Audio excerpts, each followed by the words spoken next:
Hello and welcome. It's February 1st. I can't say it. Day 32. I have to start writing this down so that I don't forget. It's Thursday. It's cool. Tomorrow is going to be Groundhog Day. Looks like there's a Showtime channel already showing the movie Groundhog Day. If you haven't seen it before, it is definitely worth your effort. Lots of things have been written about the movie in terms of possibilities of existence. Yes, I'm taking that from Star Trek, The Next Generation. But there is lots of lessons to be learned from the movie. One of them is just to be yourself, and if you want to do something, want to be able to say, "Hey, I can play the piano," go out and play the piano. So today's Thursday, weigh-in day tomorrow. Was doing really well on food until tonight. We decided that we were going out to dinner, and so we went to Cheesecake Factory. So I did my best in ordering a food that I thought was going to be okay in terms of effect and not impacting my weight too much. So I went with the chicken and biscuits. So there's the gravy, there's the biscuits, and the bread. But I think it went okay. So we'll just have to see. Tomorrow is Friday, and that means the weekend is here. Always a good time.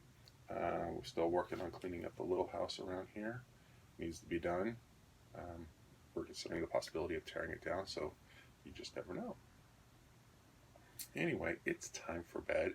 I'm going to cut this short. Not too much to say. Still a little disappointed in the State of the Union address that we heard on Tuesday. Still don't know where people are hearing the optimism in the message that is coming from the president. Because while the president is talking about certain things, he's not talking about other things. And so when I don't hear the president talking about the things that I think are important to Americans, then I'm not really feeling particularly optimistic about what he is saying. Big fan of the environment and the fact that so many regulations are being pulled back, not implemented simply because they cost a little bit more money for business. I don't think that's necessarily the best thing. Honestly, if you're going to have a rule that says that you should really have standards for building where flooding takes place, that those standards really ought to be stringent.